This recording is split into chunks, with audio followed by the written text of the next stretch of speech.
Hello all. Welcome to the fifth part of this rewatch of Granada's adaptation of Brideshead Revisited. Episode 5, A Blow Upon a Bruise, occurs just after the Christmas of 1924. This means that more than a year and a half has passed since the previous chapter. When last we saw Charles, he was only 20. Now he is 22. He has done some growing up in that time. To my mind, this is the beginning of the middle portion of our story. I realise that some people would split this series into the Sebastian phase and then the post-Sebastian phase. But it seems to me to be a story in 3 acts. The first act is Charles's time at Oxford. The second is the years between Oxford and South America. The third begins in New York and ends in 1944. From my point of view, therefore, we have just entered Act 2, because we have seen our last of Oxford. This is the briefest and slightest of all of the episodes of this adaptation. The action takes place over just 2 days, and it achieves its 51-minute runtime only by the addition of several, to my mind, inessential sequences of a great many horses and hounds in pursuit, presumably, of a fox, although, mercifully, we are never shown the animal itself. The meat of the character work here is a series of individual conversations between Charles and the flights, all of which happen while Sebastian is out with the hunt. Except that, of course, he is not actually with the hunt. He is happily soaking himself in the bar parlour of a nearby pub.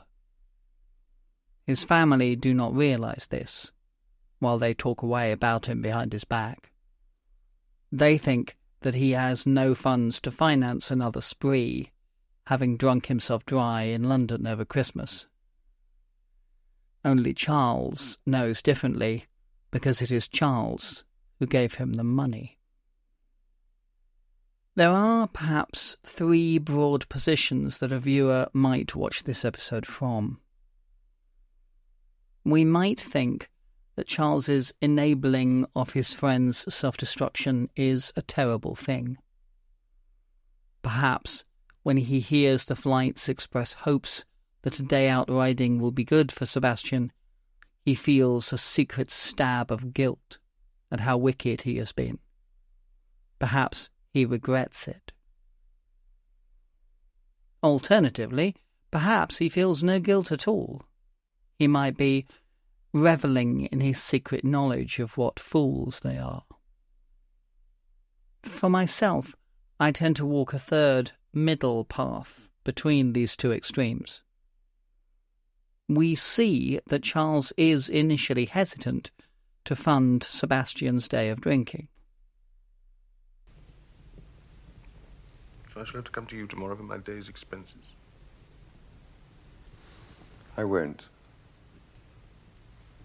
You know perfectly well I can't. Then, later, we can see that he is not revelling in Sebastian's drunkenness. You saw it! A blow, expected, repeated, falling on a bruise, with no smart or shock of surprise. Only a dull and sickening pain and the doubt whether another like it could be borne. Equally, though, I don't think there is evidence that he is racked by guilt over his choices. He doesn't regret giving his friend the money. His regret is that it didn't make Sebastian happy. When Lady Marchmain tries to inspire guilt in Charles for what he's done, she fails. I remained unmoved. There was no part of me remotely touched by her distress. The first part of this episode is the setup for Sebastian's day out. We start with Charles arriving at Brideshead after Christmas, and being surprised to find that Sebastian and Mr. Samgrass have been on the same train as him. They are just back from their tour of the Levant, and Mr. Samgrass blames their late arrival on a mix-up with the luggage. Only later does Charles learn that Sebastian had given Sammy the slip in London and had been missing for the whole of Christmas, only being tracked down when he couldn't pay his bill. Later still, we discover that this London episode is simply an echo of their foreign travels. Sebastian has not been dutifully trailing through monasteries for the last year. He escaped fairly early in the trip, then mailed Mr. Sandgrass to say that if he would send him half the money, he could keep the other half for himself. Sebastian had actually spent several months with Anthony Blanche, who was now living in Constantinople. Mr. Samgrass is at great pains, of course, to pretend to Lady Marchmain that the trip went entirely as planned, although Sebastian can't bring himself to care too much about the charade. This results in several moments in which Sammy looks rather uncomfortable. That would make viewers feel unpleasant if Mr. Samgrass were someone we liked. As it is, it rather feels like him getting his comeuppance. Sebastian himself radiates unhappiness, even when in the company of people who have no wish to control him. The three-way scene with him, Charles, and Cordelia is painful to watch, because they keep waiting for Sebastian to cheer up and be more like his old self, now that it's just the three of them. And he doesn't. It is Cordelia who finally gives voice to this.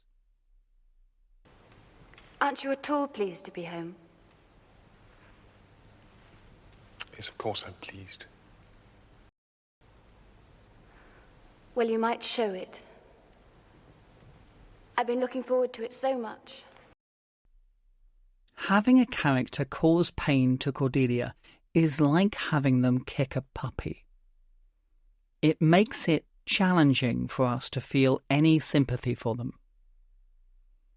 Charles is more friendly to Cordelia than to any of the other flights, so we know he must be feeling the same way.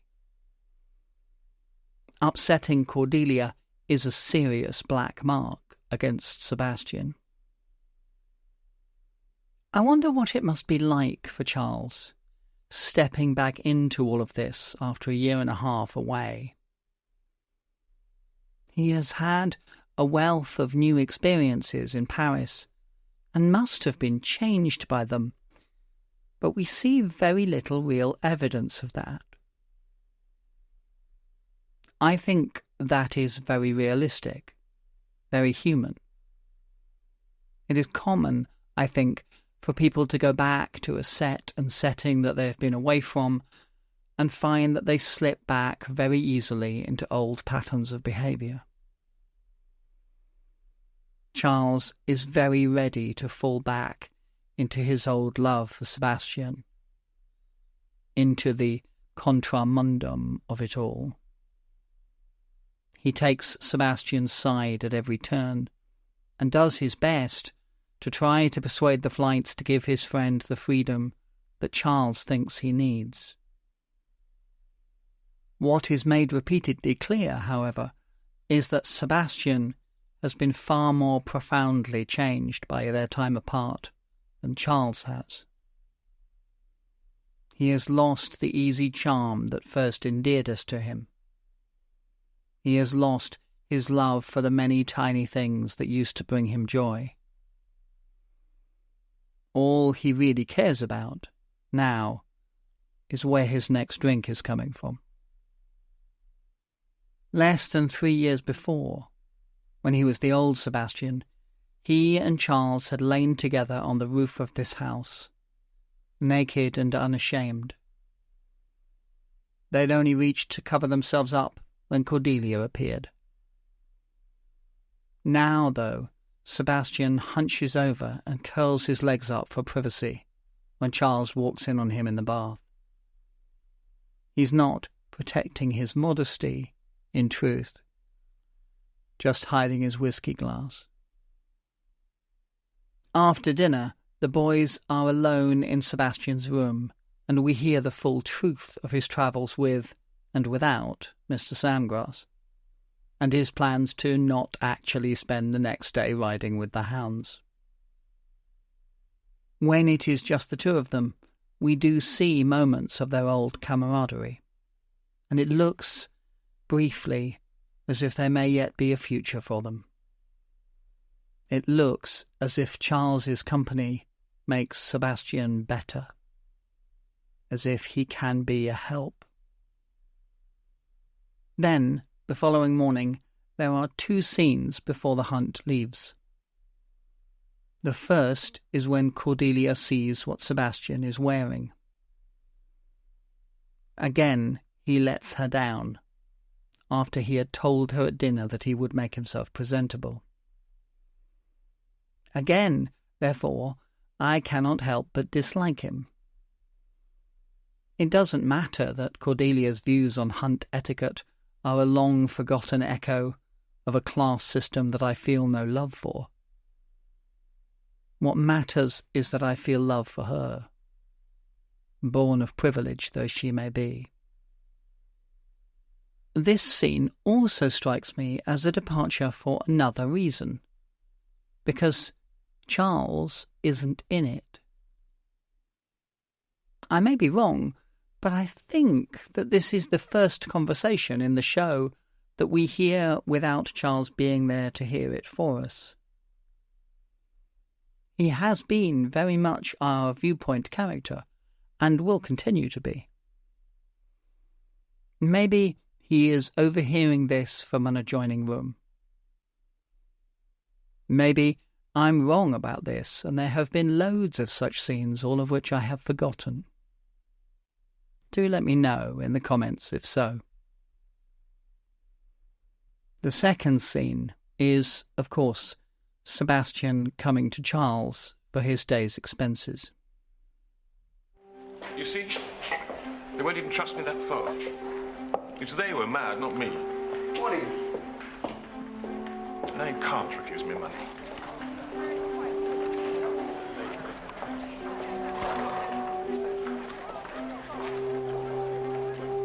More.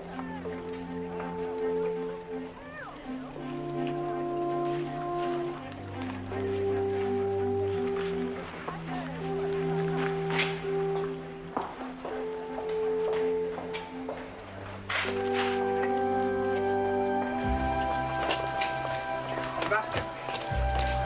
Lunch.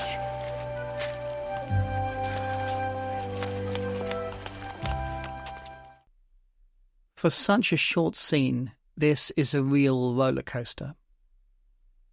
Initially, it looks as if Charles has been pressured into doing something, against his better judgment.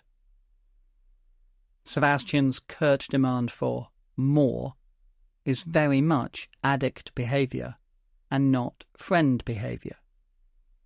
There's no smile, there's no charm, there's no thank you. He simply walks away. But then Charles rushes after him and tosses him some lunch, and the mood changes. Charles already had that parcel with him before the conversation. He had already decided to help Sebastian in his plan. They exchange barely a glance before Sebastian turns back away from him, and again there is no word of thanks. But this now has real contra mundum vibes. I suddenly remember that, back when they were blissfully happy together at Oxford, Sebastian was never someone who said thank you very much. Accepting things as if they were simply his due was part of his performance, part of his charm. Sebastian simply turning his back on his friend and walking away down the steps feels different now that they've firmly established that Charles has his back against the world. And so Sebastian is away, and Charles is left to talk with those of the flights who are not with him. The first of those little talks is with Julia. She is lounging in a chair in the garden room while Charles is working on the paintings that he had started not long after their first meeting. Don't you get bored with the subject? Why must everyone make such a thing about it? Because we're fond of him. Well, I'm fond of him too. In a way, I suppose. Only I wish he'd behaved like anyone else. I grew up with one family skeleton, you know, Papa.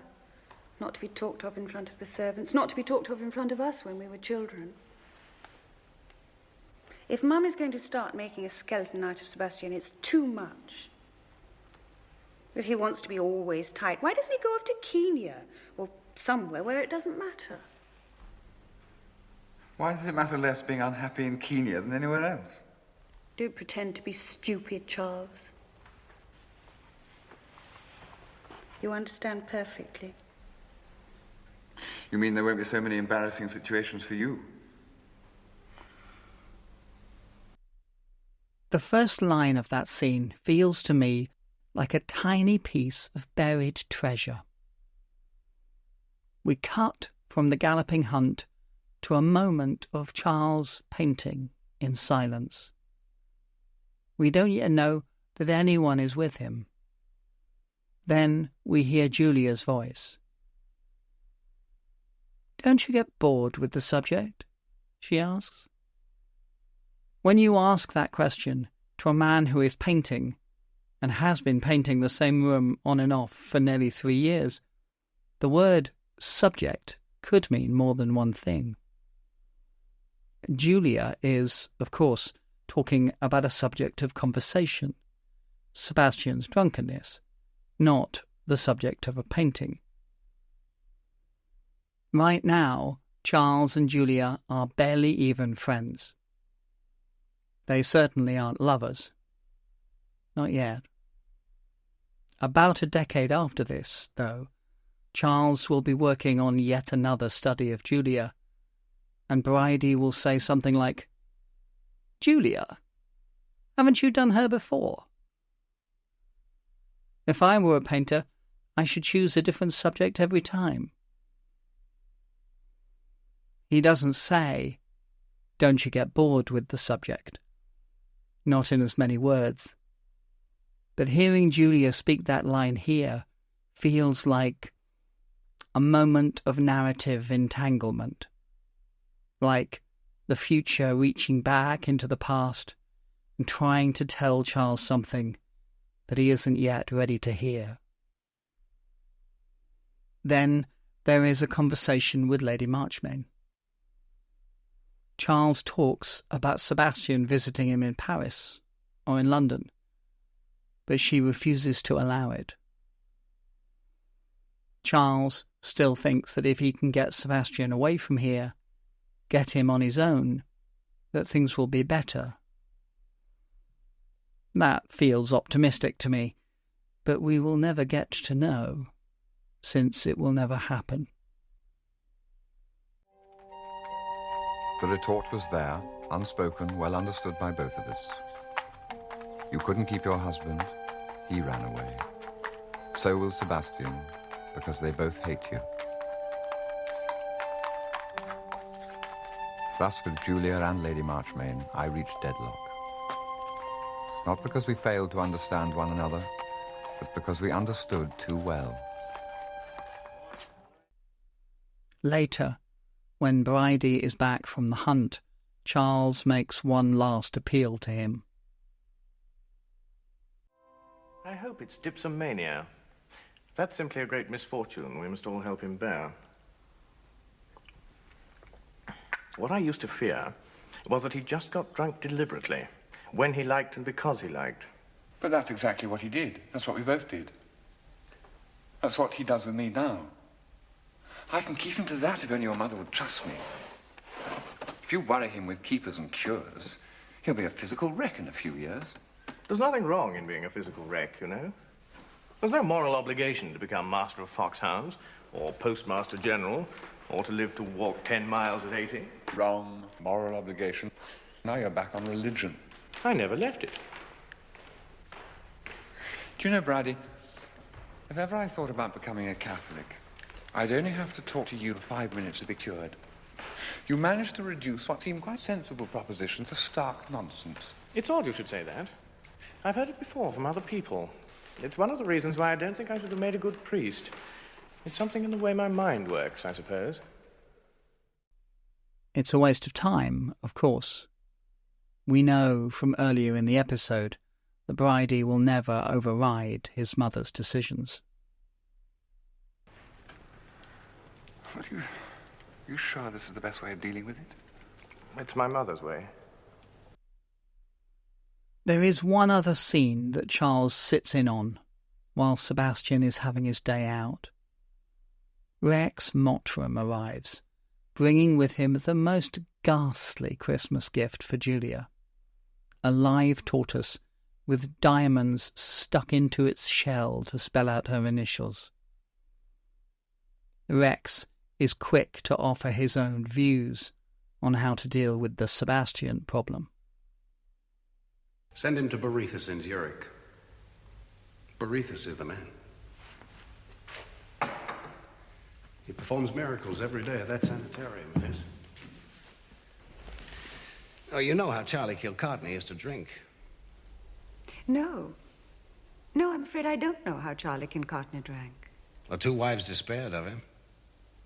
When he got engaged to Sylvia, she made it a condition that he go to Zurich and take the cure. And it worked.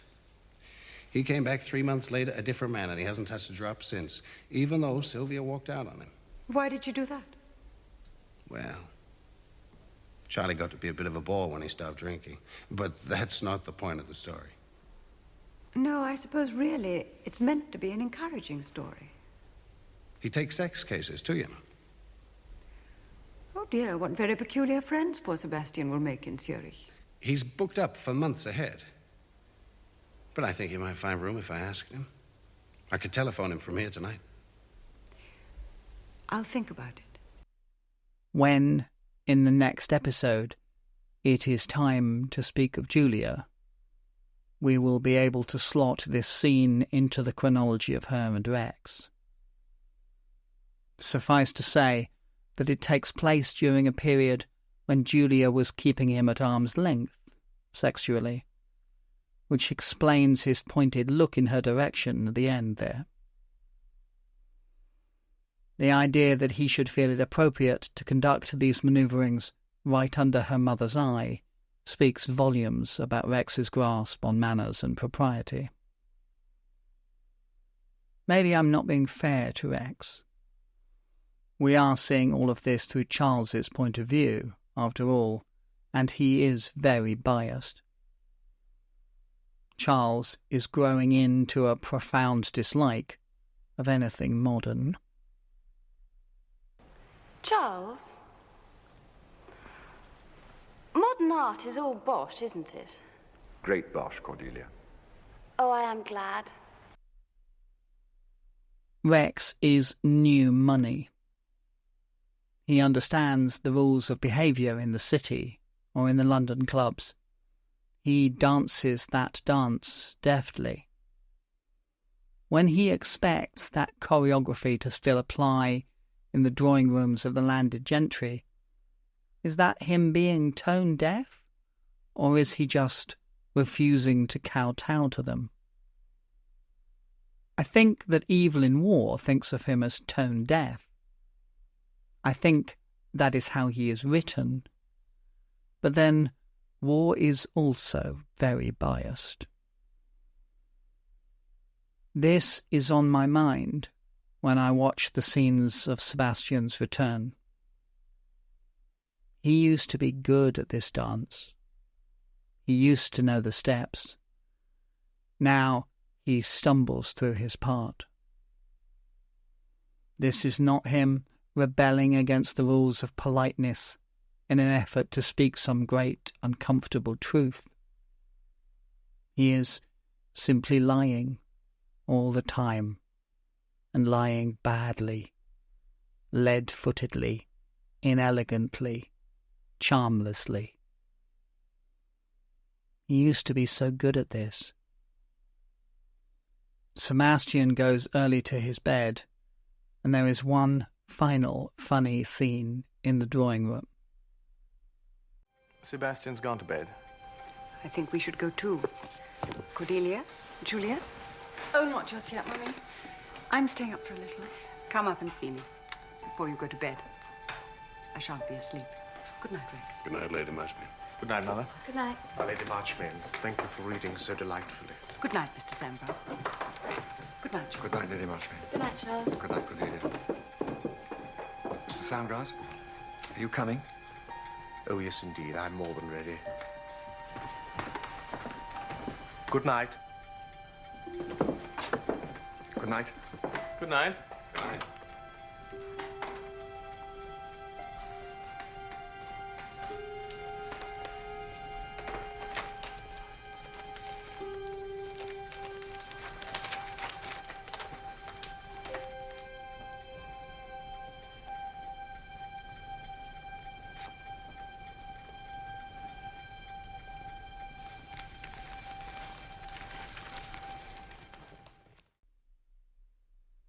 It's not insignificant, I think, that it is Charles who picks up on the cues and nudges Mr. Samgrass to do the same.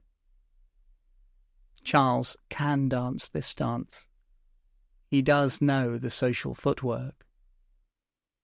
We do not grieve for Bridey as we grieve for Sebastian, because Bridey never had these skills to lose. We find his lead-footedness more endearing than disappointing. The rueful glance that Julia shares with Rex suggests that she agrees with that. Bridey may be a frustration, but she would rather have him here in this room than have Sebastian.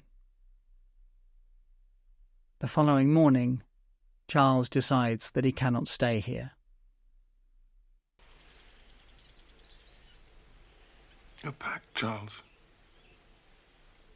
What's happening? I'm going.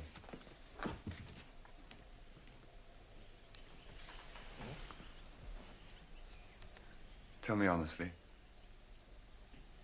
You don't want me to stay, do you?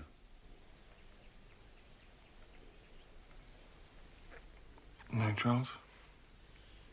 I don't believe I do.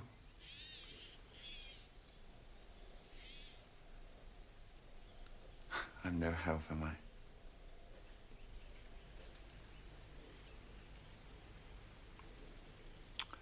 No help.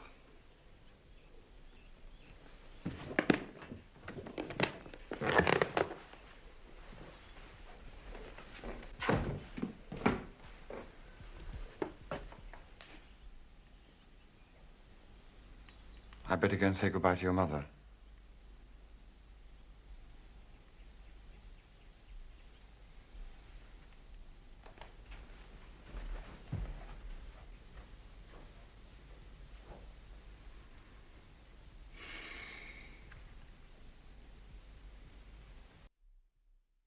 So here, in the end, Charles admits defeat. Everyone has their opinions on what would be best for Sebastian, whereas Charles, who only wants him to be happy, comes to see that he has no idea of how to achieve that. Comes to see that Sebastian is happy neither drunk nor sober. That happiness is not some little thing for him to ask of his friend, but a huge thing. An unfair thing for him to ask. In the end, rather than assuming that he knows what to do for best, he does what the others aren't doing. He actually asks Sebastian for his opinion. He asks what Sebastian would like him to do, and then listens to him. I mean, I accept that he does ask in a fairly leading way, but he does ask. If he could see a way in which he could be a help, then he would stay. But he is no help, and staying without helping is more than he can bear. This is the last time that we will see these two together in this place. We will see Sebastian again, but never again in England. And now, hard on the heels of that, Charles goes to see Lady Marchmain for the last time. Bye, Lady Marchmain. Thank you very much for having me to stay. Charles, there's something I must ask you.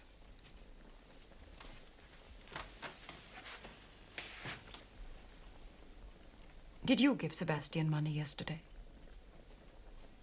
Yes. Knowing how he was likely to spend it? Yes. I don't understand it. I simply don't understand how anyone could do something so callously wicked. I'm not going to reproach you. God knows it's not for me to reproach anyone. Any failure in my children is my failure. But I don't understand it. I don't understand how you could have been so nice in so many ways and then do something so wantonly cruel. I don't understand how we all liked you so much. Did you hate us all the time? I don't understand how we deserved it.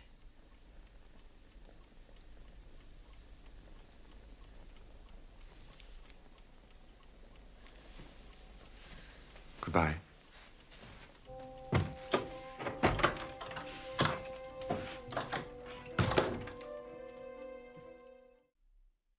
We, the viewers, will see more of Lady Marchmain, but only through Julia's eyes, never through Charles's. It was as I had often imagined being expelled from school. I almost expected to hear her say, "I have already written to inform your unhappy father." But as I drove away, I felt that I was leaving part of myself behind, and that wherever I went afterwards, I should feel the lack of it and search for it hopelessly, as ghosts are said to do.